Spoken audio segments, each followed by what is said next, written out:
इस कार्यक्रम के पुण्यार्चक हैं श्री शांतिनाथ दिगंबर जैन पयोदय तीर्थ क्षेत्र भेड़ाघाट, अध्यक्ष श्री दिनेश जैन रवि मेडिकोज, महामंत्री प्रदीप जैन रद्दी, कोषाध्यक्ष शैलेश जैन रंगवाले, गौरव अध्यक्ष कमल कुमार जैन गोटेगांव, कार्यकारी अध्यक्ष सुनील जैन, उपाध्यक्ष कमल दानी, मनोज स्याही, राजेश जैन, अनिल जैन गोटेगांव, श्रेयांश जैन गोटेगांव, मंत्री संजय काश्मीर, सतीश चावल शहपुरा, संगठन मंत्री डॉक्टर नीलेश जैन, सह कोषाध्यक्ष प्रवीण जैन, सह मंत्री मनोज कराची।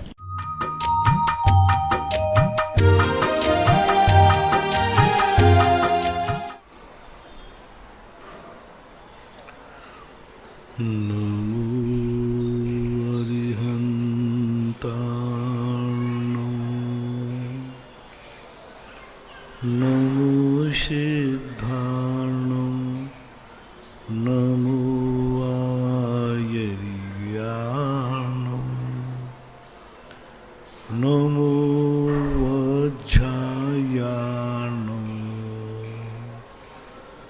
नमो लोये सवशाहूनं। पंच परमेष्टि भगवान के आचार्य श्री गुरुवर कुंद कुंद महाराज के जय। आचार्य श्री गुरुवर विद्यासागर महाराज की जय। मुनि पुंगव निर्यापक श्रमण मुनि श्री सुधा सागर जी महाराज की जय। मुनि श्री 108 पूज्य सागर जी महाराज की, समस्त मुनि संघ की, पूज्य मुनि श्री 108 पूज्य सागर जी महाराज श्री के चरणारविंद में बारंबार नमोस्तु पूर्वक निवेदन है कि हे मुनि श्री जगत पूज्य निर्यापक श्रमण मुनि पुंगव श्री 108 सुधा सागर जी महाराज श्री के मुखारविंद से ऑनलाइन प्राप्त हुई जिज्ञासाओं का समाधान प्राप्त करने की कृपा करें पूज्य मुनि श्री।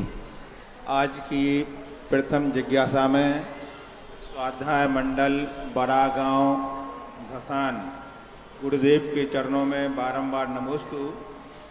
आपकी जिज्ञासा है अनंतानुबंधी कसाय की सही आगम युक्त समीचीन परिभाषा क्या है? यदि हम किसी व्यक्ति से कुछ लंबे समय तक बातचीत नहीं करें तो क्या उससे अनंतानुबंधी कसाय का बंद हो जाएगा? कृपया समाधान। आगम पूज्यवर नेमीचंद महाराज ने गौमर सार के अंतर्गत अनंतानुबंधी कसाय के दो प्रकार से बांधा। एक वासना काल की अपेक्षा और एक अनुभाग की अपेक्षा। वासना काल की अपेक्षा उन्होंने कहा कि किसी भी व्यक्ति से हमारे राग द्वेष जो हो जाते हैं वो यदि 6 माह से अधिक वो कसाय चलती रहती है, मुझे इसने ऐसा किया था, मैं ऐसा करूँगा, मैं ऐसा करूँगा। यदि ये 6 महीने के अंदर आपने उस कसाय को नहीं तोड़ा, भले आप सोते समय भूल गए, लेकिन जब तक आप ये मन से नहीं कहेंगे हमारा इससे अब कोई मतलब नहीं है, मैं झगड़ा नहीं करूँगा, यदि ऐसा कसाय चल रही है तो वासना काल की अपेक्षा से 6 महीने तक किसी से बैर चलता है, इससे ऊपर तो वहाँ अनंतानुबंधी कसाय आ जाती।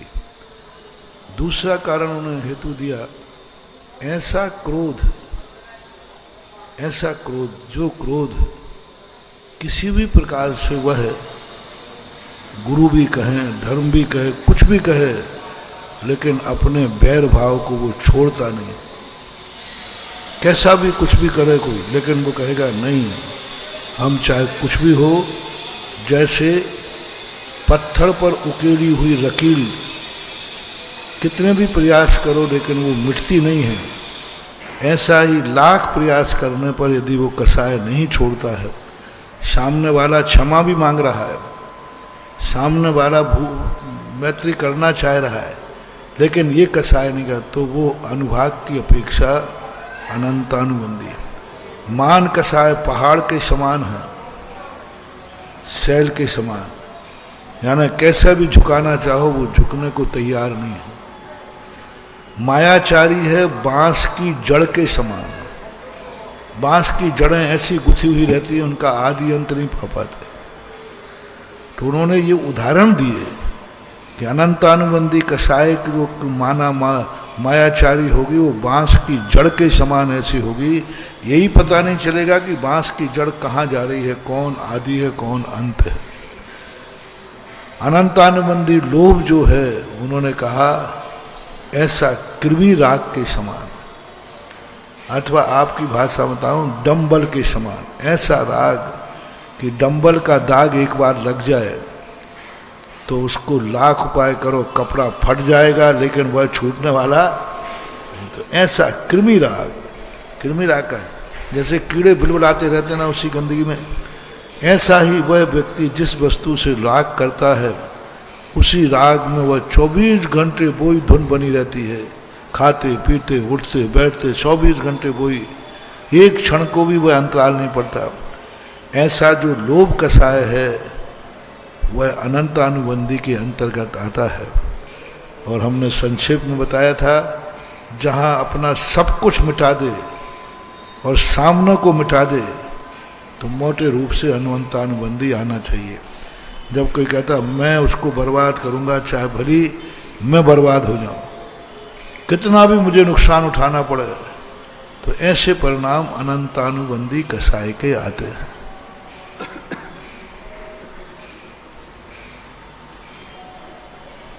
विद्या जैन बड़ा गांव धसान, गुरुदेव के चरणों में कोटि कोटि नमोस्तु।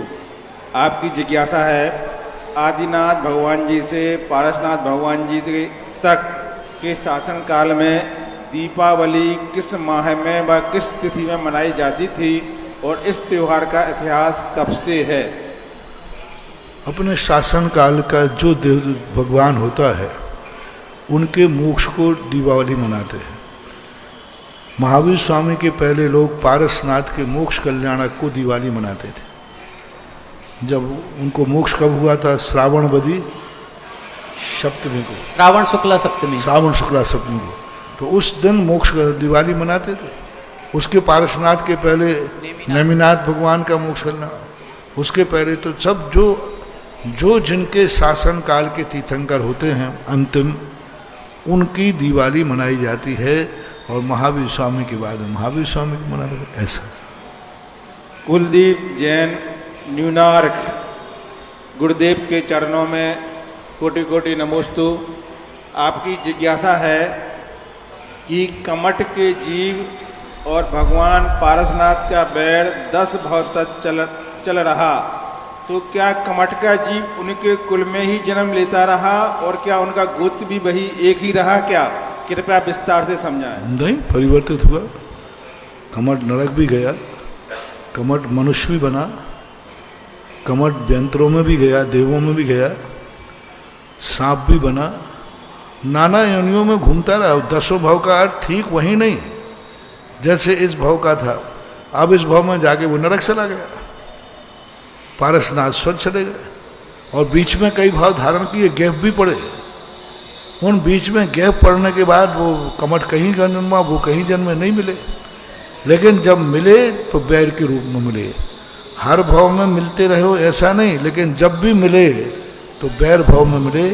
बीच के भाव कुछ ऐसे भी हैं जो खाली गए, दोनों नहीं मिले, ऐसा मानो। अंकित जैन मकरोनिया सागर, गुरुदेव के चरणों में कोटि कोटि नमोस्तु। आपकी जिज्ञासा है कि किसी रोग में लाभ के लिए झाड़ा जाता है, जैसे पीलिया या मोती झड़ा में झड़वाया जाता है, तो क्या है मिथ्यात्व की कोटि में आता है? क्या मिथ्यात्व की कोटि तो नहीं कह सकते, इसके तंत्र विद्या के अंतर्गत देते हैं, और इसीलिए लोक परंपराएं कहलाते हैं। इसमें सम्यक्त की हानि नहीं हो रही है, ना तो कहीं कुदेव आ रहे हैं, ना कुगरू आ रहे हैं, ना कुशास्त्र आ रहे हैं, ना कोई खोटा धर्म आ रहा है, ना कोई गलत आ रहा है। मात्र एक मानता है कि इस प्रकार से करने पर, तो मिथ्यात्व की कोटि में तो नहीं कह सकते हम, क्योंकि यहाँ कोई धर्म से संबंध नहीं रख रहा है, एक लोक व्यवहार के संबंध में माना जा रहा है। अशोक कुमार गांधी, उत्सव 16, अहमदाबाद। गुरुदेव के चरणों में कोटि कोटि नमोस्तु। आपकी जिज्ञासा है, अभी पंचम काल दुखमा चल रहा है, उसमें दुख ही दुख हैं और वो 21,000 वर्ष काल का है। महाराज जी, मेरी जिज्ञासा है कि पंचम काल के कितने साल हो गए हैं, कितने साल अभी बाकी हैं और कितने साल के बाद सुखमा दुखमा काल आएगा, वो बताने की कृपा करें। पंचम काल चल रहा है, दुखमा काल है। दुखमा काल का अर्थ यही नहीं है कि दुख ही दुख है। मिथ्यात्व के साथ यहाँ जन्म होता है, इसलिए इसको दुखमा कहलाता है। सम्यक दर्शन कोई जीव लेके आते ही नहीं। दूसरी बात है, 21,000 वर्ष का पंचम काल है। 21,000 वर्ष का फिर छठा काल आएगा, 21,000 वर्ष का पांचवा काल आएगा, 21,000 वर्ष का पुनः छठा आएगा। इस प्रकार भगवान महावीर स्वामी के बाद 84,000 3 वर्ष 8 महीने 15 दिन के बाद जाकर के आगे पुनः चौथा काल आएगा। अब रही बात कि कितने साल व्यतीत हो गए, इसके संबंध में आगम में 3 मत है। एक मत के अनुसार लगभग 18,000 वर्ष निकल चुके हैं पंचम काल के। एक मत के अनुसार 14,000 वर्ष निकल चुके हैं। जो तीसरा मत वर्तमान में शर्वमान्य है, प्रभावित है, जो वीर निर्माण सम्मत है, 2500 वीर निर्माण सम्मत कौन सा चल रहा है? 48, 2548 वर्ष 21,000 में से कम कर दीजिए। आपके प्रश्न के अनुसार 84,000 वर्ष में से जो 2548 वर्ष कम कर दिए, 84,000 में से, इतने वर्षों के बाद पुनः यहाँ चौथा काल आएगा। इसी पृथ्वी पर 2548 वर्ष कम 84,000 वर्ष बाद इसी पृथ्वी पर प्रथम तीर्थंकर का अवतरण होगा, पंचकल्याणक होंगे, भगवानों का केवल ज्ञान होगा, समोषण होगा, ठाठ होंगे, बाट होंगे, धर्म ही धर्म होगा। उसमें कोई भी सब सम्यक धर्म होगा, मिथ्या धर्म कहीं होता ही नहीं है। ऐसा बाल काल आएगा, सब बहुत अच्छा। डॉक्टर मगन जैन, आष्टा, मध्य प्रदेश। परम पूज मेरे आराध्य गुरुदेव के चरणों में कोटि कोटि नमन। आपकी जिज्ञासा है, सामायिक में द्रव्यों के किस प्रकार के चिंतन से समता आती है? सामायिक में क्षमता का अर्थ तत्व चिंतन करना पड़ता है। वस्तु स्वरूप समझो, किसी भी चीज को समझो वस्तु स्वरूप है। जैसे बिच्छू डंक मारता है तो गुस्सा मत करो, समझो उसका ये स्वभाव है, वो कैसे छोड़ देवे। जब बिच्छू का स्वभाव डंक मारना है तो वो कैसे छोड़ देवे, वो स्वभाव थोड़ी छोड़ेगा। इसलिए उसके डंक मारने पर क्रोध मत करो, क्योंकि उसका स्वभाव है। अपन कहते ना भाई उसकी बात का बुरा मत मानना, उसका तो ऐसा स्वभाव है। तो अब स्वभाव है कुत्ते, उसका बिच्छू का स्वभाव है, अपन क्या बुरा मान। दुश्मन है हमारा, बुरा विचारता है, बुरा नहीं मानना चाहिए, क्योंकि दुश्मन का ऐसा स्वभाव है। तो सृष्टि के हर विषय को स्वभाव के संबंध में चिंतन करो और उसका जो स्वभाव, और दूसरा चिंतन करो स्वय चतुष्टय का। हमारा स्वय चतुष्टय हमारा है, उसका स्वय चतुष्टय उसका है। उसको गाली देने में अच्छा लग रहा है, हम कौन होते हैं रोकने वाले। हर व्यक्ति अपने सुख के लिए करता है, उसको अच्छा लग रहा है कि तुम्हें गाली दे रहा है। तुम्हें यदि गाली सुनना बुरा लग रहा है तो तुम अपने कान बंद करो ना। बुरा किसको लग रहा है तुम्हें, तो तुम मत सुनो। उससे क्या गाली बंद मत करो, अरे भाई मैं कैसे छोड़ दूं, मैं तो गाली देना अच्छा लग रहा है। उसको गाली देना अच्छा लग रहा है, जिसको जो चीज अच्छी लगती है वो कैसे छोड़ देगा। जिसको जो चीज बुरी लगती है वो छोड़ना चाहिए।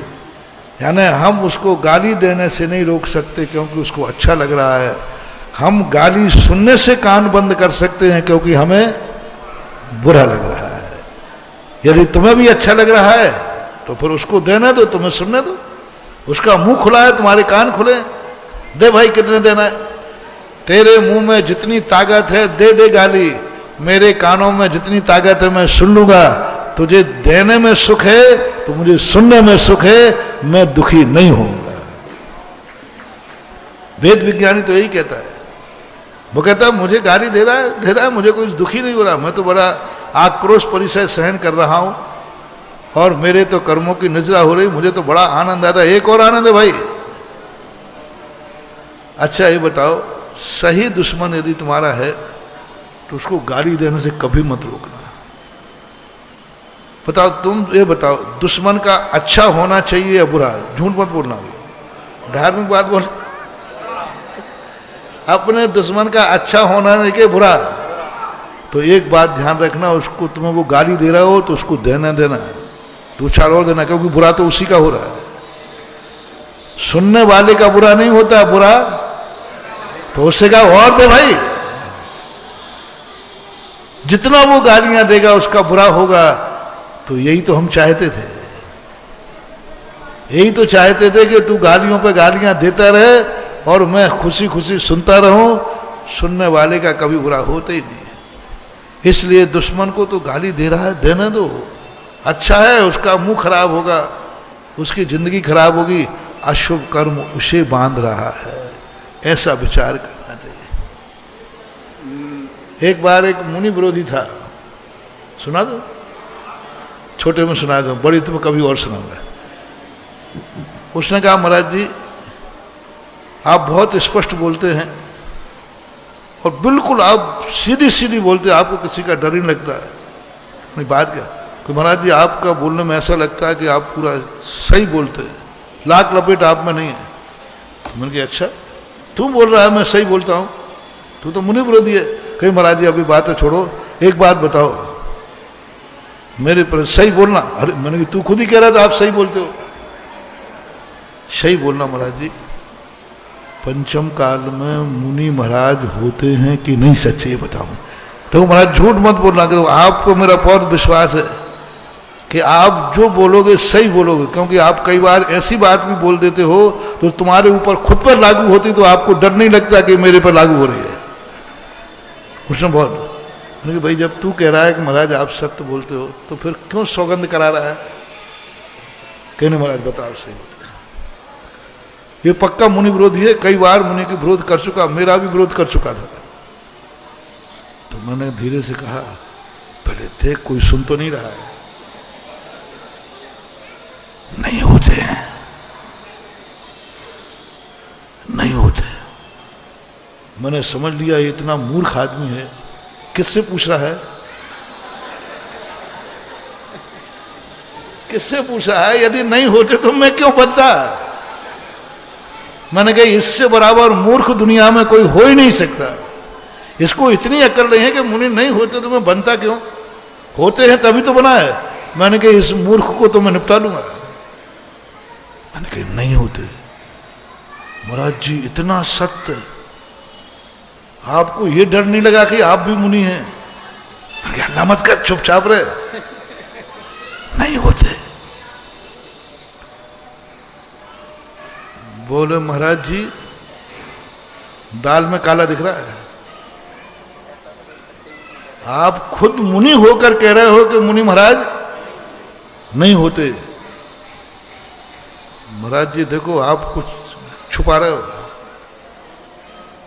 तो मैंने तेरा क्या विश्वास? बोले महाराज जी आज आप सही नहीं बोल रहे। मैंने कहा मैं कह रहा हूं कि नहीं होते, यही तो तू कहता था, यही मैं कह रहा हूं कि नहीं होते। बोले नहीं महाराज जी आज कुछ आप छुपा रहे हो, सही नहीं बोल रहे हो। तो मैंने कहा सही क्या है? मैं गलत बोल रहा हूं तो सही क्या? वकील लोग ऐसे ही पूछते ना कि ये गलत है तो फिर सत्य। तो मैंने कहा भाई मैं गलत बोल रहा हूं कि मुनि महाराज नहीं होते, सही क्या है? बोले महाराज मुझे गलत लग रहा है। तो मैंने तू बोल दे। बोले महाराज आपके हिसाब से लगता है कि मुनि महाराज होते हैं, आप मुझे चकमा दे रहे हैं। फिर उसने कहा महाराज जी ये बताओ आप इतना बड़ा झूठ क्यों बोले? आप सही सही बताओ महाराज, आप इतना बड़ा झूठ क्यों बोले? आप खुद मुनि होकर, आचार्य श्री होकर आप क्यों बोले? मैंने कहा तू बता तू कौन है मुनियों का? बोले महाराज मैं तो कट्टर दुश्मन हूं। तो मैंने कही मैंने दुश्मन पुराण पढ़ा है कि दुश्मन का कभी अच्छा नहीं सोचना, और तू कहता है पंचम काल में मुनि होते नहीं, और मैं भी कह दूंगा तो तेरी पक्की धारणा हो जाएगी कि मैंने मुनि महाराज से भी पूछा है कि मुनिराज उनने भी कहा नहीं होते, तू तो मुनियों का और विरोध करेगा, मुनियों को और गालियां देगा। मैंने मुनि महाराज से खुद पूछा है, वो खुद कह रहे थे मुनि महाराज नहीं होते, तो अब तेरी पक्की धारणा बन जाएगी ना। अभी जो तू निंदा कर रहा था ये निंदा दूनी करेगा कि नहीं? और जितनी तू निंदा करेगा तेरी दुर्गति होगी, मुझे खुशी होगी, क्योंकि दुश्मन की दुर्गति कराना मेरा लक्ष्य है।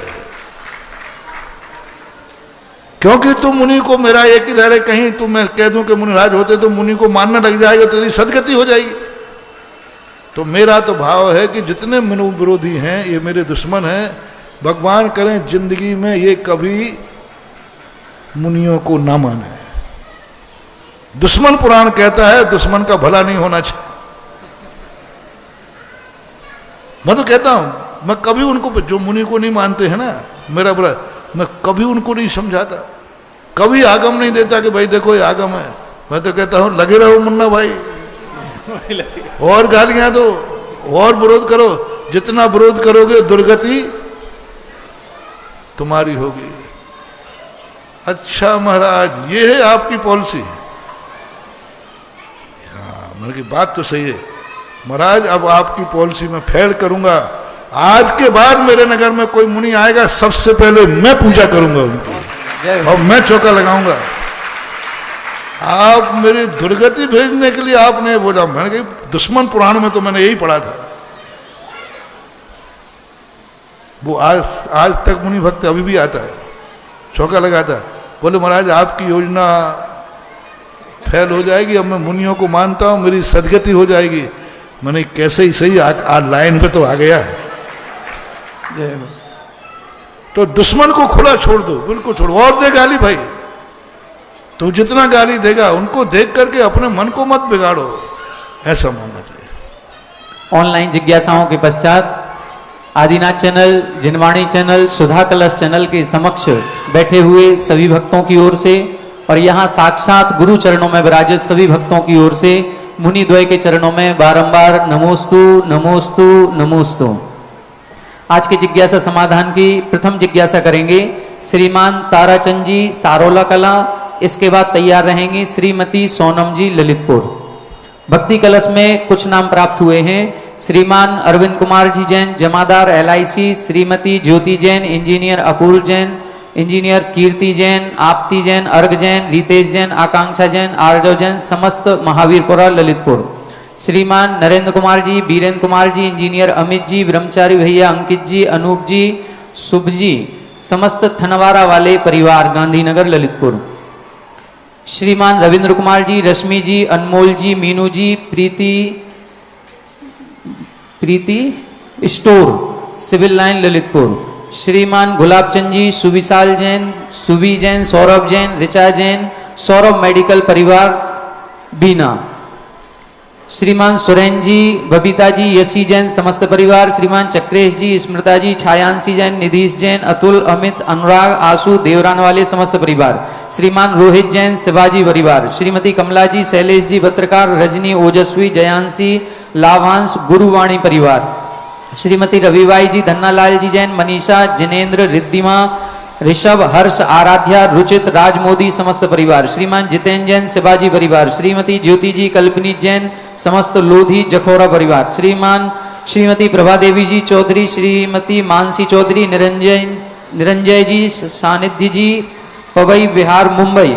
श्रीमान अरविंद कुमार जी, अनीता जी, आयुष जी, आयुषी जी, उत्तम भवन साड़ूमल वाले समस्त परिवार। श्रीमान रमेश कुमार जी, शशांक जी, सोनम जी, गदियाना परिवार ललितपुर। श्रीमती अनीता जी, doctor Arvind ji, Saurya civil line Lalitpur. Shrimati Kamlabai जी, राजेंद्र जी, राजदीप जी, सोमिल पंसारी परिवार ललितपुर। श्रीमती कमलाबाई जी, आनंद जी, यशदीप जी, समस्त पंसारी परिवार। जिज्ञासा करें श्रीमान ताराचंद जी सारोला कला, इसके बाद तैयार हैं श्रीमती सोनम जी ललितपुर।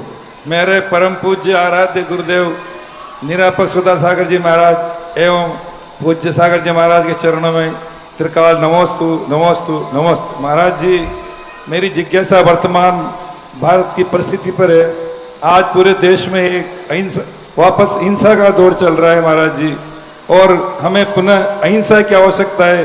मैं चाहता हूँ आपके माध्यम से पूरे देश में एक संदेश जाए कि हम जल्दी से जल्दी हिंसा पर काबू पा सकें। नमोस्तु महाराज जी, नमोस्तु। हिंसा पर काबू पाने का जो रूप है वह बड़ा विचित्र है, क्योंकि हिंसक लोगों से रहित कभी ये पृथ्वी हो नहीं पाई। चौथे काल में भी लोग हिंसक थे। मात्र अब एक ही बात हो सकती है कि अहिंसा के जो गुण हैं, अहिंसा के जो लाभ हैं, उन लाभों को प्रचार किया जाए। आज व्यक्ति मांसाहार का जितना प्रचार करता है, इसमें ये विटामिन है, इसमें ये ताकत है, इसमें ये है, उतना शाकाहार का प्रचार नहीं होता है कि फलानी दाल में इतनी ताकत है, फलानी सब्जी में इतनी ताकत है। इस प्रकार का प्रचार, आज प्रचार का युग है, विज्ञापन का युग है।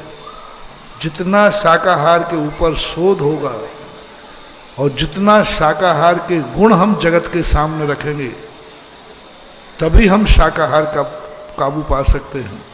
धर्म आदि के नाम से तो कोई स्वीकार करता नहीं। उनसे कहो हिंसा पाप है तो कहते पाप क्या पता क्या होता है। वो कहते हिंसा धर्म है तो वो तो गिने।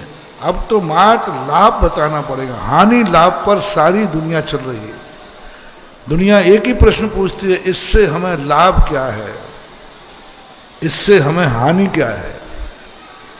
तो हमें मांसाहार की हानियां और शाकाहार के लाभ बताना पड़ेंगे दुनिया को। और जब लाभ बताएंगे कि शाकाहार से ये है, मैंने डॉक्टरों का एक बार कॉन्फ्रेंस किया था।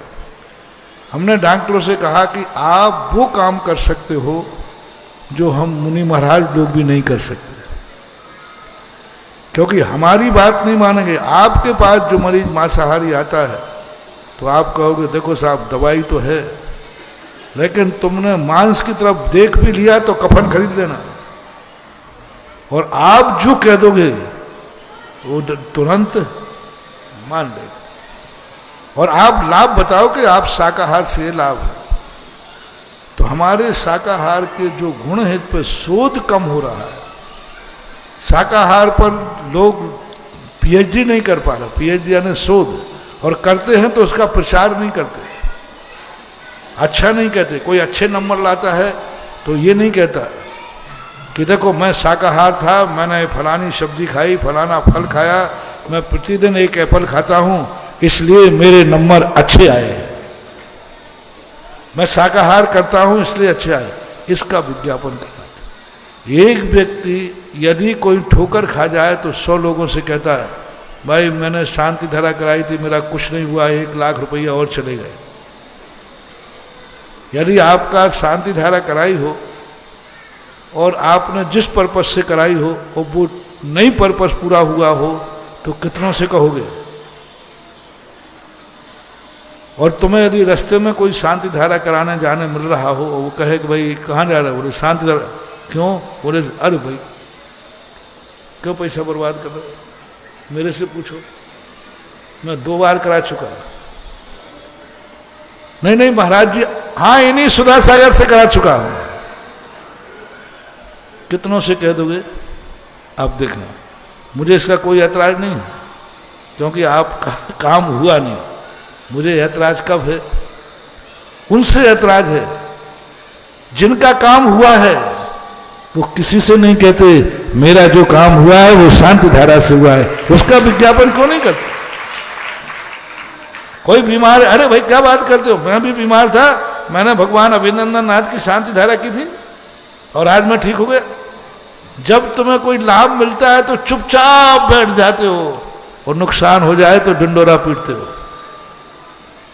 कितने लोगों को बोलो धर्म की शांति धारा से कोरोना में नुकसान कितनों को हुआ है और लाभ कितनों को हुआ है।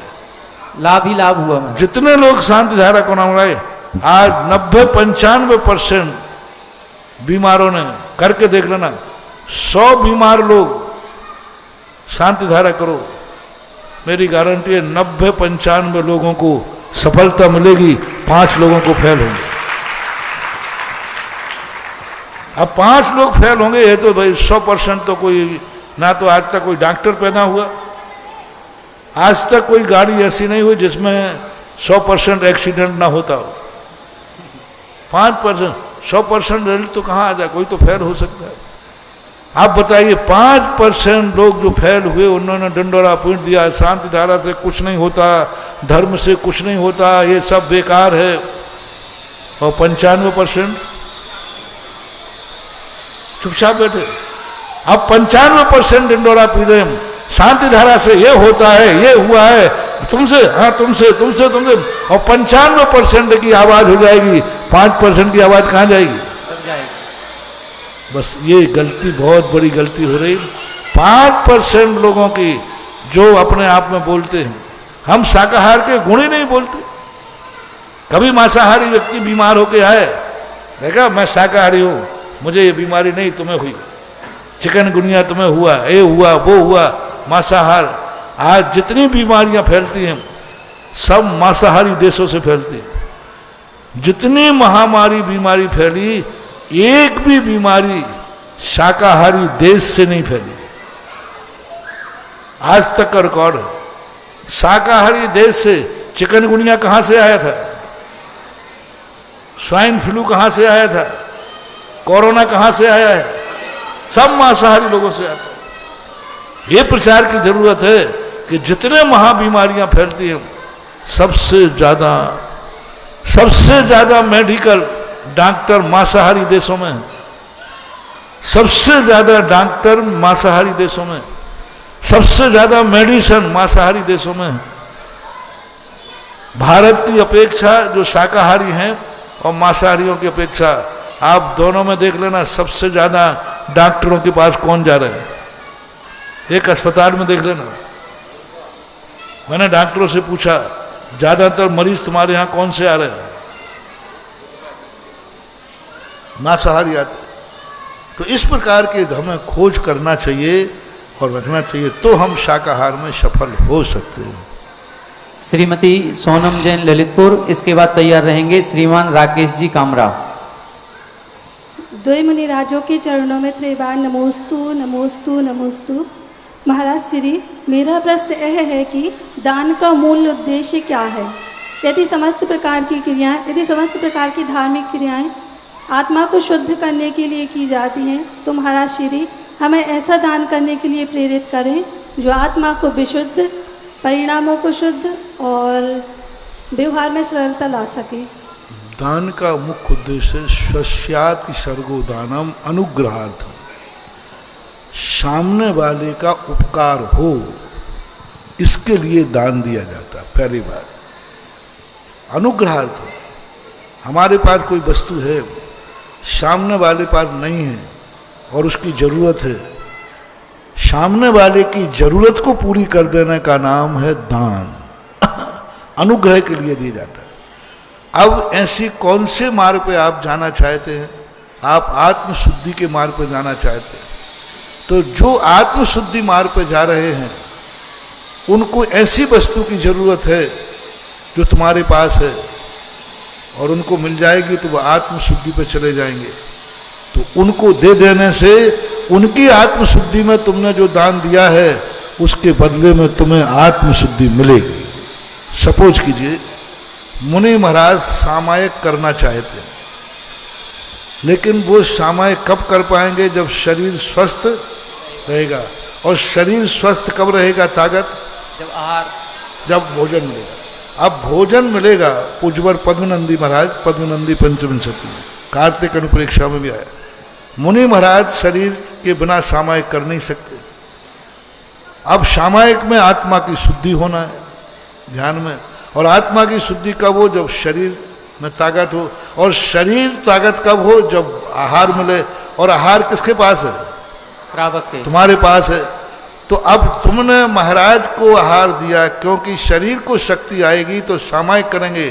तो मुनिराज जब जब सामायिक करेंगे उसकी विशुद्धि की वर्णाएं उसको जाएंगी जिसने आहार दिया था। यह है आत्म। इसलिए दान उसे दिया जाता है जो गुण हमें चाहिए। हमें भगवान बनना है तो भगवान के लिए दान दीजिए, साधु बनना है तो साधु को दान दीजिए, क्योंकि जैसा बोओगे वैसा पाओगे। यदि वीतरागी को दोगे वीतरागता आएगी, रागी को दोगे तो राग आएगा। तुम्हारे दान से सामने वाला दान लेकर क्या करेगा वो हमें विचार करना है। देने से ही मतलब नहीं है, तुम्हारे देने से कुछ नहीं। तुमने किसी को कोई वस्तु दी, उसने लेने के बाद उस वस्तु का पाने के बाद उसने क्या किया, बस इतना सा सोचना है। तुम्हारे पाने के बाद यदि उसने चोरी की, तुम्हारे पाने के बाद उसने गलत किया, तुम्हारे पाने के बाद उसने सामायिक की, स्वाध्याय किया, तो वो जो जिस पर्पज से दान दिया जाता है, आत्म विशुद्धि वाले को दान दोगे तो तुम्हारा भी आत्मा की विशुद्धि होगी। दान एक बहुत बड़ी क्रिया है जिसमें जो कार्य हम नहीं कर पा रहे हैं वो हमारी वस्तु से। एक बार मैंने कहा था कि आप लोग मुनियों को नमोस्तु करते हो कि नहीं? करते हैं। व्यवहार है ये, निश्चय नहीं है, ये व्यवहार है। और व्यवहार क्या कहलाता है कि जिसको व्यवहार दो फिर उससे व्यवहार लेना भी पड़ता है। किसी का व्यवहार ले लो तो कहते भाई वहां तो हमें जाना ही पड़ेगा, व्यवहार तो चुकाना पड़ेगा। तो ये नमोस्तु व्यवहार है। अब तुमने मुझे नमोस्तु किया है, अब वो बताओ मैं तुम्हें कब करूंगा? व्यवहार लगे। आशीर्वाद। तो महाराज जी कर लो ना, अभी ऐसे कैसे करूं? तुमने कब किया? तुमने कब किया? जब मैं मुनि बना। अब तुम्हें यदि नमोस्तु किया है तो मेरा नमोस्तु कराने के लिए तुम्हें मुनि बनना पड़ेगा। अब तो व्यवहार लग गया। महाराज जी अब आज से नहीं करूंगा, वो तो कर चुके तुम बेटा, कर चुके, वो व्यवहार चुकाओ पहले। अब महाराज जी ये तो बड़ी आफत हो गई। अब इसका एक तरीका जनवाणी ने कहा, महाराज को मैंने नमोस्तु किया है और मैं इतना पवित्र नहीं हो सकूंगा कि मैं मुनि बन जाऊं, लेकिन व्यवहार तो चुकाना है। तो जनवाणी माँ कहती चुक जाएगा, तू पूज्य नहीं बन पाएगा, तू अपने धन के माध्यम से एक ऐसी वस्तु का निर्माण कर जिससे मुनिराज नमोस्तु कर लेंगे। दो में से एक काम करना है, या तो तुम मुनि बन जाओ तो मैं तुरंत नमोस्तु ठोक दूं। अरे भाई मुनि बन जाओगे तो नमोस्तु नहीं करूंगा। अब देख लीजिए आप, ये शिवरार्थी थे कि नहीं? बोलो थे कि नहीं? थे। हमारे पिछले चतुर्मासों में ये नमोस्तु करते थे कि नहीं? करते थे कि नहीं? थे। अब इन्होंने हमें नमोस्तु किया, अब ये मुनि बन गए तो हम नमोस्तु करते हैं कि नहीं? करते हैं। व्यवहार चुक गया। क्या? अब तुम लोग करो यही काम। नहीं महाराज ये नहीं होगा, सभी लोग पूज्य सागर थोड़ी बन जाएंगे। तो जनवाणी ने दूसरा रास्ता निकाला, यदि पूज्य नहीं बन सकते हो तो ऐसी कौन सी वस्तु तुम्हारे पास है जो पूज्य बना दे? और महाराज को नमस्कार। वो मात्र एक कारण है, जिनेन्द्र देव की मूर्ति, जिनेन्द्र देव का मंदिर। क्योंकि मुनि महाराज मूर्ति नहीं बैठा सकते। अब आप अपने धन के बल पर मंदिर बनाओ, मूर्ति बैठा लो, और फिर महाराज आएंगे, तुम बाजू में खड़े रहना। बोलो महाराज मंदिर में जाके क्या करेंगे? नमोस्तु करेंगे। और धीरे धीरे महाराज जी आपने ही ने बैठा ली थी। व्यवहार चुक गया। मुझे ना सही मेरी बैठाली हुई मूर्ति को आपने नमस्कार कर लिया तो भी हमारा व्यवहार चुक गया। ये है कारण मूल रहर।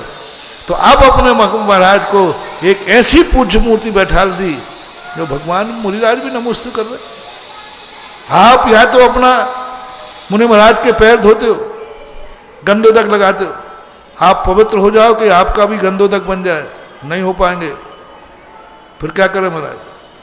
या तो तुम पवित्र बनो कि गंधोदक मिल जाए, और या फिर ऐसा कोई कार्य करो जो महाराज नहीं कर पाए और महाराज गंधोदक ले ले में। सुबह उठो, जिनेंद्र भगवान का गंधो अभिषेक करो और महाराज के पास ले जाओ, महाराज जी गंधोदक ले लीजिए, और लेने के बाद कहें महाराज चुक गया मामला पूरा, हमने आपका गंधोदक लिया था, हमने महाराज भगवान का क्योंकि वो गंधोदक आप ही बना सकते हो। तो इस प्रकार का दान पूजन की क्रियाएं सब बंदे तदगुण लब्ध। इसके बाद तैयार रहेंगे श्रीमान राकेश जी कामरा और इसके बाद श्रीमती स्नेह लता जी सिंघई।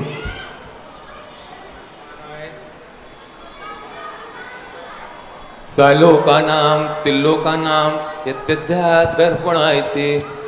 समस्त कामरा परिवार की तरफ से, समस्त दिगंबर जैन समाज की तरफ से महाराज जी के चरणों में नमोस्तु नमोस्तु नमोस्तु। महाराज जी, मेरा प्रश्न आज सुबह के प्रवचन में से है। हाँ ठीक है ठीक है। महाराज जी, आपने कहा था कि पुण्यहीन से कुछ मांगना नहीं, जैसे कि पृथ्वी, जल, वायु, अग्नि, साथ में मनुष्य का भी आपने उदाहरण दिया था। तो मैं ये कहना चाहता हूँ कि मनुष्य एक सामाजिक प्राणी होते हुए भी बहुत खतरनाक प्राणी भी है। क्या सामाजिक खतरनाक प्राणी भी है, खतरनाक, डेंजरस, डेंजरस है, सबसे मानते ही फिरता है। हाँ हाँ, अभी बताऊंगा मैं तो मनुष्य कैसे बन सकते हो पुण्यहीन है। तो महाराज जी, हमारा कहना है कि पुण्यहीन के लिए तो आपकी अंतरात्मा ही से आदमी समझ सकता है कि मतलब हम पुण्यहीन हैं या पुण्यात्मा है। तो हमारा प्रश्न है कि आप पुण्यहीन और पुण्यात्मा का अंतर समझाएं। नमस्ते महाराज। अभी करूंगा, प्रवचन चलने तो दो थोड़ा। एक प्रवचन ऐसा दिया जाता है जिसमें सबके दिमाग झंझना जाए, और दूसरा प्रवचन ऐसे दिया जाता है कि सबके दिमाग शांत हो जाए। आज सबके दिमाग झंझना, सबसे मांगना बंद करा दिया, यहां तक कि मम्मी से रोटी भी मत मांग, सब मांगना बंद करे। आदत तो बनाओ ऐसी कि मैं मांगूंगा नहीं। मैंने ये नहीं कहा कि लेना मत, मांग के मत लेना। मैंने ये नहीं कहा कि लेना मत, मांग के मत ले लो। घर में भी अपना स्वाभिमान रखो और देखो तो घर में लोग तुम्हें कितना चाहते हैं। बिना मांगे जो दे रहा है, समझ लेना चाहिए उसका प्रेम तुम्हारे पास है। मांगने पर तो लोग कुत्ते को भी 2 टुकड़ा दे देते हैं, मांगने पर तो भिखारी को भी, बोल दो ना, दे देते हैं, मांगने पर तो भिखारी को भी दे देते हैं। तुम तो बेटा हो, तुम तो परिवार के सदस्य हो। मांगने पर यदि हिस्सा मिला, मांगने पर धन मिला, मांगने पर रोटी मिली, तो कोई बड़ी बात नहीं, ये तो भिखारी को भी मिल जाती है। तुम में और भिखारी में अंतर क्या रहा? ये अंतर बता रहा हूं कि तुम वो बनो, भिखारी को मांगने पर मिलती है, साधु को बिना मांगे मिलती है। हम तुम्हें साधु बनाना चाहते हैं। श्रीमती स्नेह लता जी सिंघई। इसके बाद तैयार रहेंगे श्रीमान प्रोफेसर अभय जी खातेगांव। महानुभाव, सहस्त्रकूट की प्रतिमाएं जो आप लोग दानदातार विराजमान करने का सौभाग्य अर्जित कर रहे हैं, सहस्त्रकूट की जो 1008 प्रतिमाएं हैं वो पूरी हो चुकी हैं, लेकिन अभी भी सौभाग्य खत्म नहीं हुआ है। आप और भी सौभाग्य ले सकते हैं। जो भी महानुभाव सहस्त्रकूट की प्रतिमाएं विराजमान करना चाह रहे हैं और उनको सौभाग्य नहीं मिल पा रहा है, उनके लिए अभी पंचमेरु के जिनालय अभी बाकी हैं और कुछ ही जिनालय बाकी हैं। 5-7 जिनालय पंचमेरु के हैं और सहस्त्रकूट में जो 9 मंजिल का पंचमेरु हो गया क्या? नहीं, वो नहीं, चतुर्मुखी वाले हो गए। देखें, चतुर्मुखी के भी जो कुछ जिनालय बड़ी प्रतिमाएं बची थी, जो 7 कलश से थी, वो भी पूरी हो गई हैं। सहस्त्रकूट भी पूरा हो गया, नंदीश्वर द्वीप भी पूरा हो गया। केवल पंचमेरु की 4-5 कुछ प्रतिमाएं जिनालय शेष हैं। मात्र 5 कलश से आप उन प्रतिमाओं को विराजमान करने का सौभाग्य ले सकते हैं। तो जिन महानुभावों को ये अफसोस, दुख हो रहा है कि हम सहस्त्रकूट में प्रतिमा विराजमान नहीं कर पाए, यदि उनकी सामर्थ्य है तो वो पंचमेरु में अपने शीघ्रातिशीघ्र नाम देकर के पंचमेरु के जिनालय को विराजमान करने का सौभाग्य प्राप्त कर सकते हैं। जिज्ञासा करें श्रीमती स्नेहलता जी सिंघई। इसके बाद तैयार रहेंगे प्रोफेसर अभय जी खातेगांव। महाराज जी को त्रिवार नमोस्तु नमोस्तु नमोस्तु। महाराज जी ये प्रश्न मेरी माता माइक ऊपर कर ले थोड़ा सा। महाराज जी ये प्रश्न मेरी माता जी का है, प्रतिमाधारी को पूछ रही थी। अगर कोई प्रतिमाधारी के घर में गमी हो जाए तो वो अपने घर पर भोजन कर सकता कि नहीं? प्रतिमाधारी के घर पर यदि गमी हो जाए तो वो अपने घर पर भोजन कर सकता कि घर नहीं? में भोजन करते, घर में है तो घर में गमी होगी तो भोजन करेगा, कोई बात नहीं।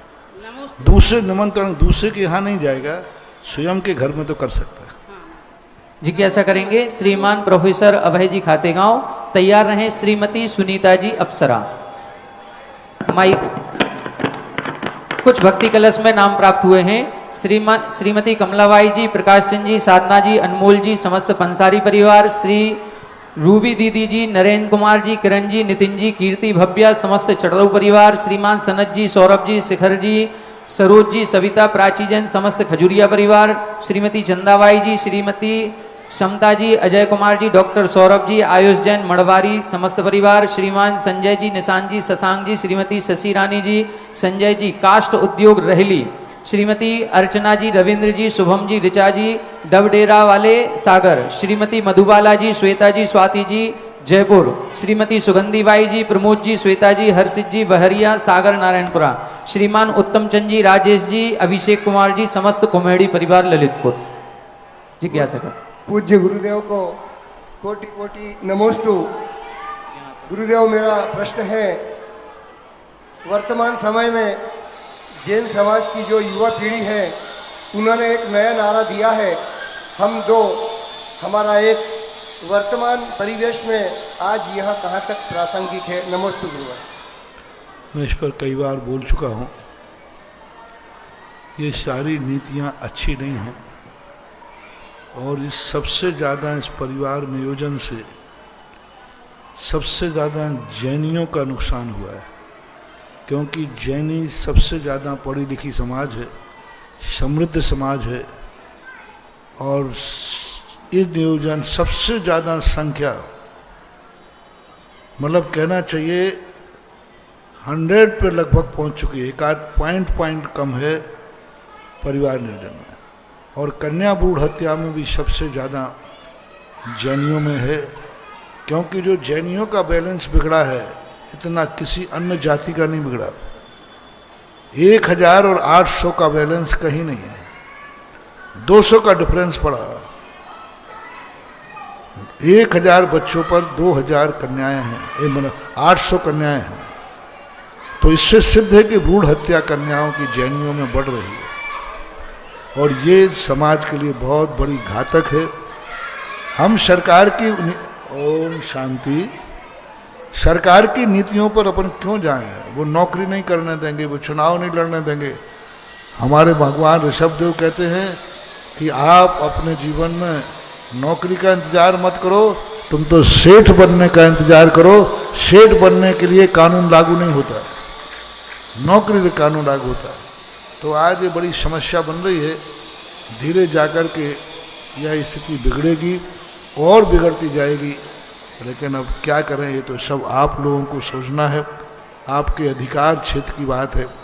लोग कहते हैं शाकाहारी कम हो रहे, कैसे नहीं होंगे? शाकाहारियों की संतान संख्या कम होती जाएगी, शाकाहारी कम होते जाएंगे, ऐसा है।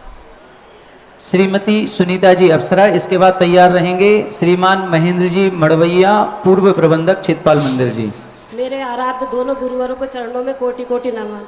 हे गुरुवर, जिंदगी का अटल सत्य क्या है और असत्य क्या है? जिंदगी का अटल सत्य क्या है और असत्य क्या है? जिंदगी का सत्य यही है कि जिंदगी को व्यक्ति समझ ले कि मैं किस लिए जी रहा हूँ, मेरे जीने का उद्देश्य क्या है, क्या मैं अपने उद्देश्य को प्राप्त कर पाऊंगा।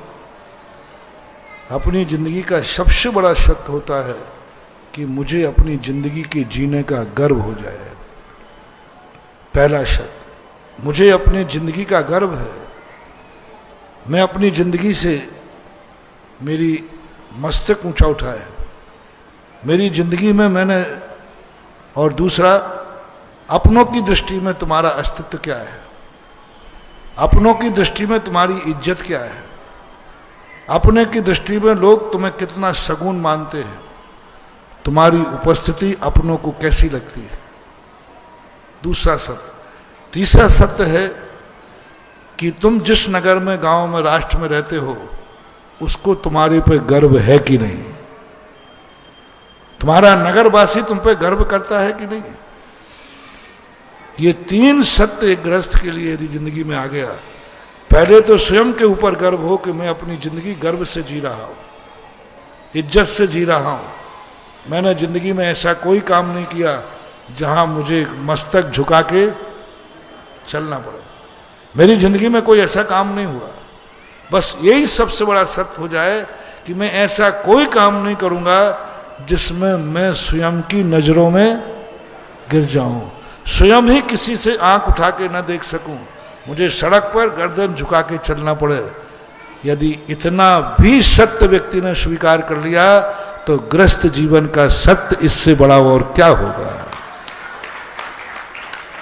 और दूसरा सत्य जो मैंने कहा, आपके परिवार के लोग गर्व कहें कि मेरे परिवार में गौरवशाली है क्योंकि फलाना व्यक्ति है।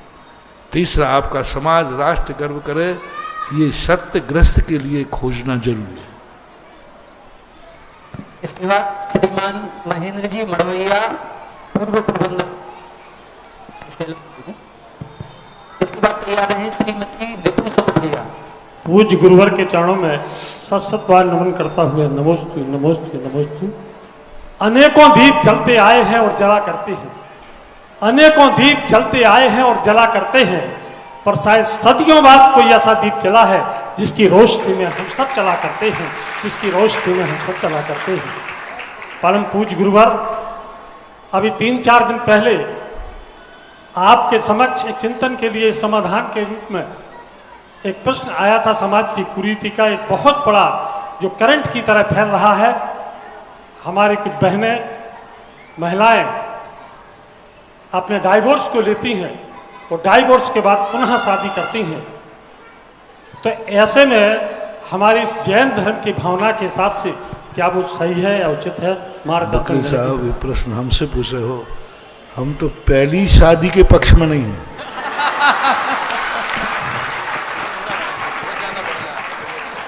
हमारे तो पहली शादी के पक्ष में नहीं है, तुम दूसरी शादी के संबंध में।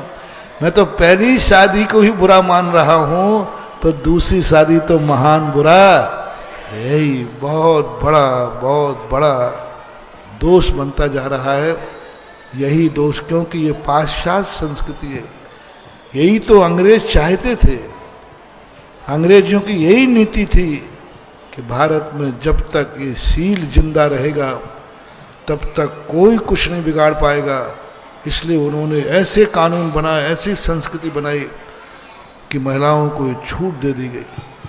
पहले समाज में ऐसा करते थे तो बहिष्कार होता था, समाज उनके हाथ का पानी नहीं पीती थी, समाज उनसे व्यवहार अलग कर देती थी, समाज के लिए धर्म कार्यों से तो वंचित होते ही थे, समाज भी उनके घर पानी नहीं पीती थी। और वो समाज तो क्या, रिश्तेदार भी परित्याग कर देते थे, घर के लोग परित्याग कर देते थे। तब ऐसी स्थिति बनती थी। आज भी सब कानून रहे नहीं, डर नहीं रहे, तो ये बहुत बड़ा दोष है। घर घर टूटते जाएंगे, क्योंकि महिला थोड़ी सी कमाने वाली है, वो तुरंत नहीं सुनेगी। वो कहते तुम चले जाओगे दूसरा आ जाएगा। क्योंकि एक दिन प्रश्न मैंने कहा था, डाइवर्स के बाद कितनों से पारों शादी कर सकते हो, ये कानून में कोई सीमा नहीं है, बस 2 नहीं कर सकते, लेकिन डाइवर्स के बाद तो कर सकते हैं। तो बहुत, भारत देश के लिए तो बहुत कलंक है, बहुत दोष है। इसको कैसे रोका जाए, इसको तो जब तक स्वयं नारियां नहीं समझेंगी तब तक इस पर अंकुश लगाना बहुत कठिन है, और आज की स्थिति में बहुत विचारणीय प्रश्न है। श्रीमती ऋतु सतभैया, इसके बाद तैयार रहेंगे श्रीमान अनिल जी मामा भांजा, पूर्व कोषाध्यक्ष। हे स्वामी, मेरे परिवार की तरफ से मुनि महाराजों को बारंबार नमोस्तु नमोस्तु नमोस्तु। हे भगवान, मेरा ये प्रश्न है कि जैसे सामूहिक अभिषेक होता है और वहाँ पर अपन जैसे 2 बजे से लाइन में लगे हैं और अपना नंबर नहीं आ सकता, टाइम होने वाला है, और अपन से कोई कलश ले ले या गिर जाए तो अपन के भाव खराब होते हैं, उसमें अपन को आप यदि लाइन में लगे हैं और नहीं कर पाए तो जितनी देर आप लाइन में लगे रहे उतनी देर आपको पुण्य का ही, बाद में भी भाव खराब होते हैं उस चीज उनको संभालना चाहिए। उनको ये संभालना चाहिए कि मैंने कभी किसी के अभिषेक में अंतराय डाला होगा, इसलिए आज मेरे अंतराय कर्म का उदय आ गया। लेकिन तुम उतनी देर लाइन में लगे रहे तो उतनी देर बराबर आपको पुण्य का बंध हुआ है। नमोस्तु महाराज। श्रीमान अनिल जी मामा भांजा, इसके बाद तैयार रहे Shrimati Smita Jain lucky book depot. हमारे पूज्य आराध्य पूज्य गुरु पुंगा सुधा सागर जी महाराज के चरणों में हमारे और हमारे परिवार को से तरबार नमोस्तु। पूज्य सागर जी महाराज को भी नमोस्तु। हे मुनीश्वरी, हमारा प्रश्न है कि हम सुबह जब मंदिर में प्रक्षालन करते हैं भगवान का तो गीले कपड़े से करते हैं, और उसके बाद जब अभिषेक करते हैं तो मूर्ति के साथ यंत्र भी विराजमान करते हैं, तो क्या गीले कपड़े से प्रक्षालन करना चाहिए और साथ में यंत्र विराजमान करना चाहिए कि नहीं? गीले कपड़े से प्रक्षाल का शब्द जो है बड़ा विचित्र है। प्रक्षाल बोलते सफाई को, वो स्नान में नहीं आता। गीले कपड़े से भगवान को पहुंचने का अर्थ सफाई करना, वो गंधोदक में नहीं आए। गंधोदक वही है जो मंत्र पूर्वक बीजाक्षर पूर्वक धारा छोड़ी जाती है, उसी को अभिषेक कहते हैं। यंत्र विराजमान करने की कहीं आगम में हमें परंपरा देखने में नहीं आई। कहीं भी शास्त्रों में यंत्र का कोई अभिषेक के समय प्रयोग नहीं मिला, लेकिन फिर भी आप लोग विराजमान कर लेते हैं तो दोष तो नहीं है। मेरी समझ से विराजमान करने का इसलिए आया कि गुरु के तो हम चरण पखार लेते हैं, भगवान का अभिषेक कर लेते हैं, शास्त्र का हम क्या करें? शास्त्र को तो हम अभिषेक कर नहीं सकते। तो शास्त्र में जो बीजाक्षर लिखे रहते हैं उनको बीजाक्षर का रूप देकर विराजमान इसलिए कर लेते हैं कि वो जिनवाणी का अभिषेक हो जाता है।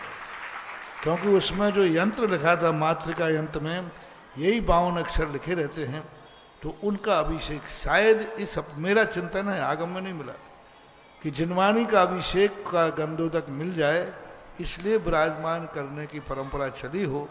आगम में नहीं मिला, इसलिए मैं कोई रेफरेंस नहीं दे सकता। नमोस्तु महाराज। Shrimati Smita Jain lucky book depot, इसके बाद तैयार रहे श्रीमान प्रवीण जी सिंघई महावीर गोरा। भक्ति कलश में कुछ नाम प्राप्त हुए हैं। श्रीमान जिनेश्वर दास जी, राजीव जी, संजीव जी, प्रदीप जी सिंघई समस्त परिवार, श्रीमान देवेंद्र जी सिंघई, शैलेंद्र जी सिंघई, स्वाति, नीलेश, राहुल, अविरल सिंघई समस्त सेमरा वाले परिवार, श्रीमान राजेश कुमार जैन लागौन परिवार, श्रीमती मुन्नी जैन, वीरेन जैन समस्त परिवार, श्रीमती सुमन जैन, विनोद जैन, विपुल, अग्रिम जैन, अशोक विहार दिल्ली, श्रीमती शशि प्रभा जी, प्रद्युम्न जी, मंजूलता जी, राज प्रखर जैन ललितपुर, श्रीमान दयाचंद जी, अशोक कुमार जी, इंदिरा जी, ऋतु जी, संदीप जी, शुभम जी ललितपुर, श्रीमान जय कुमार जी, ऋतिक जी, सीए महोली वाले ललितपुर। महानुभाव, एक और निवेदन है कि जो भी भक्ति कलश विराजमान कर रहे हैं उनको भक्ति कलश का तो सौभाग्य मिल रहा है, लेकिन यदि वो थोड़ी सी राशि और बढ़ाएं तो उनको और भी अभूतपूर्व सौभाग्य प्राप्त हो सकते हैं जिनसे वो वंचित रह रहे हैं। यदि आप जो एक कलश की राशि से भक्ति कलश विराजमान किया है, यदि उसको आप थोड़ा सा बढ़ा दें और एक कलश 51 श्रीफल कर दें तो आपको पूज्य गुरुवर के चरणों की रज प्राप्त करने का सौभाग्य प्राप्त होगा, पाद प्रक्षालन करने का सौभाग्य प्राप्त होगा, पूज्य गुरुवर के प्रवचनों के पूर्व जिनवाणी भेंट करने का भी सौभाग्य प्राप्त होगा, प्रवचनों के पूर्व पूज्य आचार्य गुरुवर के चित्र का अनावरण करने का भी सौभाग्य प्राप्त होगा, और चित्र के समक्ष दीप प्रज्वलन करने का भी सौभाग्य प्राप्त होगा। ये इतने 4 सौभाग्य मात्र थोड़ी सी राशि यदि आप बढ़ाएंगे तो आपको मिलेंगे, जो कि सौभाग्य आपने देखा होगा पूज्य गुरुवर का जब पाद प्रक्षालन की बोली लगती है तो कितने कलशों में जाती है। यहां पर आपको मात्र 51,000 रुपए की राशि और वृद्धि करनी है और यहां पर आपको प्रवचन के पूर्व ये सारे सौभाग्य प्राप्त होंगे। जो भी महानुभाव सक्षम हैं और अपनी राशि में वृद्धि करके भक्ति कलश से सर्वोदय कलश स्थापित करना चाहें, वो अपने नामों को परिवर्तन करा सकते हैं, कार्यालय में संपर्क कर सकते हैं। जिज्ञासा करें Shrimati Smita Jain, lucky book depot. दया मुनि राजों के चरणों में लकी बुक डिपो परिवार की तरफ से बारंबार नमोस्तु नमोस्तु नमोस्तु महाराज जी। महाराज जी, मेरे पापा जी मंदिर में कोई भी बोली या दान बोलते हैं तो वो घर आकर पहले बोली के पैसे देने जाते हैं, बाद में घर पर आकर भोजन करते हैं। तो आप कृपया इसमें हम लोगों को बताने की कृपा करें कि हम लोग यह पुण्य अपना गाढ़ा कैसे करें कि पीढ़ी दर पीढ़ी यह परंपरा हमारे परिवार की चलती रहे। अपने आप को परिवार वाले भाग्यशाली मानो कि तुम्हारे परिवार में ऐसा व्यक्ति है, और यह जो पुण्य जो तुम्हारा है, यह पुण्य सब परिवार वालों को अभाग्य मानना चाहिए। ऐसे पुण्य से ठीक है अभी तुम्हारे पूर्व भाव का जैसा पुण्य है, लेकिन वर्तमान में ऐसा अक्षय पुण्य बना रहे हो, ऐसा अक्षय पुण्य बना रहे हो कि जब तुम्हारी जिंदगी में कभी ऐसी बात आएगी तो सारी दुनिया अपने लिए बाद में उपयोग लेगी, पहले तुम्हारा सहयोग करने का भाव करेगी। यही तो पुण्य काम आते हैं, और क्या अक्षय पुण्य कहलाते हैं। बहुत अच्छा, सारे लोगों को ऐसा ही भाव होना चाहिए। दान की बोली को कभी टालना नहीं। बहुत ही असमर्थ हैं तब पश्चाताप के साथ, प्रतिक्रमण के साथ, बड़े अपने आप को धिक्कारते हुए कहना चाहिए कि मैं इस बोली को इतने दिन बाद दे पाऊंगा। सबसे अच्छा तो यही होना चाहिए। यदि आप में समर्थ आए तो भाव करो कि सबसे पहले यदि मेरे हाथ में पैसा आएगा तो सबसे पहले मंदिर की बोली दूंगा, बिना मांगे दूंगा। सब में ये दान की परंपरा आ जाए तो जो आज दान का फल आपको मिल रहा है, ये फल चौगुना हो जाएगा, बहुत बढ़ जाएगा। महाराज जी, दूसरा प्रश्न यह है कि जीव का विग्रह गति में कर्म बंध होता है क्या, और अगर होता है तो कैसे होता है? क्योंकि वहाँ कर्मण का योग है, बंध का कारण है योग, तो वहाँ योग, वहाँ कर्मण का योग होने से वहाँ भी बंध होता है। ऐसा श्रीमान प्रवीण जी सिंघई, महावीरपुरा। इसके बाद तैयार रहेंगे श्रीमान राहुल जी, पत्रकार। गुरुवर के चरणों में नमोस्तु। गुरुवर, एक छोटी सी जिज्ञासा है कि हम लोग जो मंगल कलश घर पे ले जाते हैं, मान लो चातुर्मास के बाद या कभी मंगल में कोई मंदिर जी में कोई अनुष्ठान होता है, उसके बाद तो उसकी बरगणाएं कितने समय तक रहती हैं? वरनाएं मंगल कलश का एक सगुण होता है। सबसे तेज बरगणाएं जब का पावरफुल रहता है 48 मिनट, उसके बाद धीरे कम होता हुआ 24 घंटे, और अधिकतम उसकी अंतिम बरगणा 6 माह तक वो अपने आप में पावरफुल रहता है। नमोस्तु गुरुवर। और 6 माह के बाद वह धीरे धीरे एक सगुन के रूप में आप रखो, कोई आपत्ति नहीं है, लेकिन प्रभाव थोड़ा थोड़ा कम होता जाता है।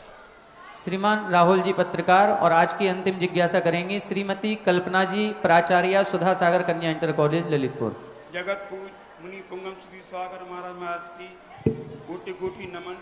नगर गौरव पूज्य सागर महाराज जी के चरणों में सत सत नमन। गुरुदेव, मेरा प्रश्न और शंका ये है, समाधान चाहते आपसे।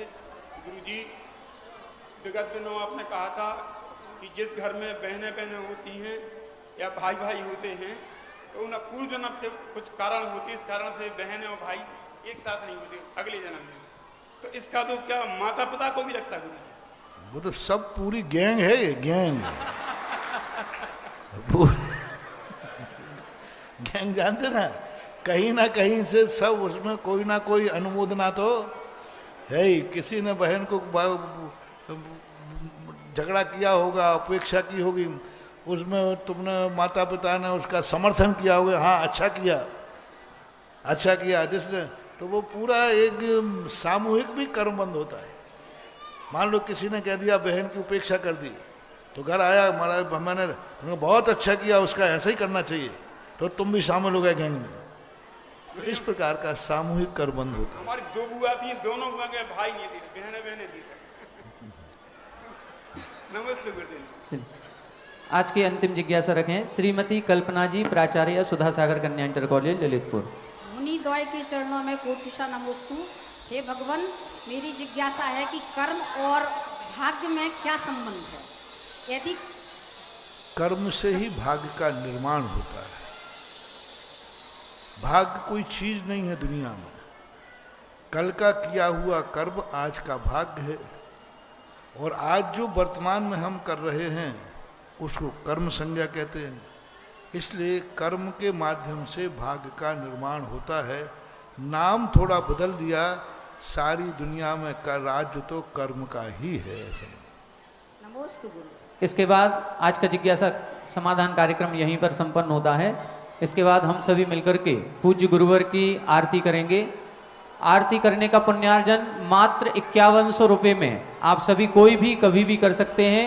आप अपनी राशि लिखवा करके अपना डेट फिक्स करा सकते हैं और अपने परिवार की ओर से गुरुवर की आरती यहाँ पर कर सकते हैं। यहाँ पर देखें, सामने कोई नहीं आएगा, इस बेंच के आगे मंच पर कोई नहीं आएगा, केवल पुण्यार्जक परिवार आगे आएंगे, सभी लोग पीछे से आरती करेंगे। और पुण्यार्जक परिवार के हाथ से कोई भी आरती का थाल नहीं लेगा, आप लोगों के लिए अलग से आरती के थाल भेजे जाएंगे। इसको बंद करा दो।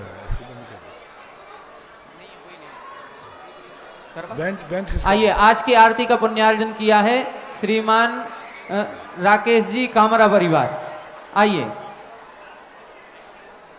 कामरा परिवार से और भी जो भी सदस्यगण यहाँ पर उपस्थित हैं वो सभी आगे आ जाएं। श्रीमान विनोद जी कामरा, देवेंद्र जी कामरा, नीचे ही नीचे आगे से। बस ये कोई नहीं आएगा, बस वही। बेंच के आगे और कोई नहीं आएंगे, सभी अपन पीछे से करेंगे। आगे से केवल पुण्यार्जक परिवार। कामरा परिवार से और कोई भी सदस्यगण यहाँ पर उपस्थित हों तो आगे आ जाएं। आपको गुरुवर की आरती करने का परम सौभाग्य प्राप्त हुआ है। महिलाएं वगैरह जो भी हैं परिवार की सदस्य, सभी आगे आ जाएं। आरती प्ले कर दें।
इस कार्यक्रम के पुण्यार्चक थे श्री शांतिनाथ दिगंबर जैन पयोदय तीर्थ क्षेत्र भेड़ाघाट, अध्यक्ष श्री दिनेश जैन रवि मेडिकोज, महामंत्री प्रदीप जैन रद्दी, कोषाध्यक्ष शैलेश जैन रंगवाले, गौरव अध्यक्ष कमल कुमार जैन गोटेगांव, कार्यकारी अध्यक्ष सुनील जैन, उपाध्यक्ष कमल दानी, मनोज स्याही, राजेश जैन, अनिल जैन गोटेगांव, श्रेयांश जैन गोटेगांव, मंत्री संजय काश्मीर, सतीश चावल शहपुरा, संगठन मंत्री डॉक्टर नीलेश जैन, सह कोषाध्यक्ष प्रवीण जैन, सह मंत्री मनोज कराची।